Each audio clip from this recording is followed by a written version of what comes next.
So you live on Earth. Pretty cool, right? Oceans, trees, tacos, gravity, it's got it all. But why? Why does anything exist at all? Well, the Bible has an answer. Let's rewind to the beginning. Before the universe, before time, before space, there was God. Not a guy in the clouds. God just is. The origin of everything. He didn't need to make anything, but he chose to. And boom, light exploded into the darkness. At first, Earth was just chaos, formless, empty. But then came sky, then oceans, then dry land, then trees, then birds and fish and wild animals. And finally, humans, male and female made in God's image, Adam and Eve, the first people. God gave them a garden called Eden. It was paradise. He said, "You can eat from every tree except one, the tree of the knowledge of good and evil. Trust me, don't touch it." But along came a serpent, slick, smart, dangerous. He whispered to Eve, "God's holding out on you. Eat it. You'll be like him." So she did. And Adam did. And just like that, paradise broke. Sin entered the world like poison in a well. Now everything dies. But even then, God didn't give up. He promised one day a descendant of Eve would crush the serpent. Generations passed. People grew more wicked. One man, Noah, still listened to God. So God told him to build a boat. Everyone mocked him until the sky fell and floodwaters rose. Only Noah and his family survived. Afterward, God promised never to destroy the world like that again. The rainbow, it's his signature. Then came a man named Abraham. God told him, "You'll be the father of a great nation. Your family will bless the entire world." Problem? He was super old. His wife, too. But they had a son, then grandsons, and eventually, the 12 tribes of Israel.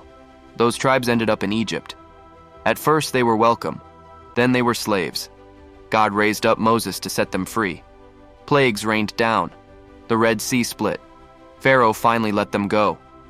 On their journey, God gave them laws, how to live, how to love, how to worship. But the people kept rebelling, over and over. They finally entered the Promised Land, led by a man named Joshua. But even then, they kept turning from God. So he gave them judges, then prophets, then kings. One king, David, was different. A man after God's heart. He wasn't perfect, but God promised that from David's line, a true king would come. One whose kingdom would never end. Then came Solomon, David's son. Brilliant, wise, built a temple. But he too fell, chasing wealth, women, and false gods, and everything crumbled. The kingdom split in two. Kings got worse. People turned away. Prophets cried out, "Come back to God." Sometimes they listened. Mostly they didn't. Eventually their enemies invaded. The temple was destroyed.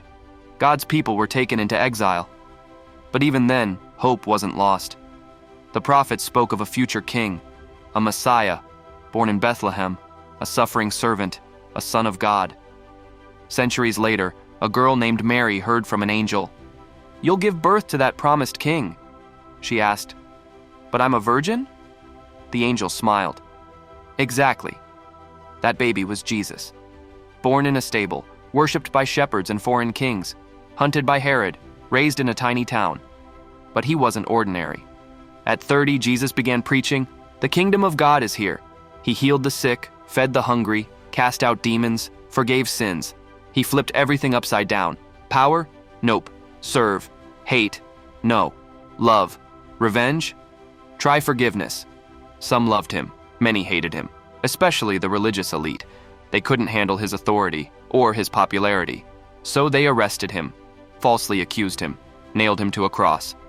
Jesus could have stopped it. He didn't. Why? Because this was the plan all along. Humanity's sin had a cost, and Jesus paid it. Every drop. 3 days later, the tomb was empty. Jesus rose, alive, resurrected, victorious. He appeared to his followers, ate with them, taught them, proved it was real. And then he gave them a mission. Go, share this story with the world, make disciples. I'll be with you. Then, he ascended into heaven. But that's not the end. He's coming back. And next time, he's bringing heaven with him. He'll crush evil for good, defeat death forever, and restore everything that's broken. So why does everything exist? For him. And he's inviting you into his kingdom.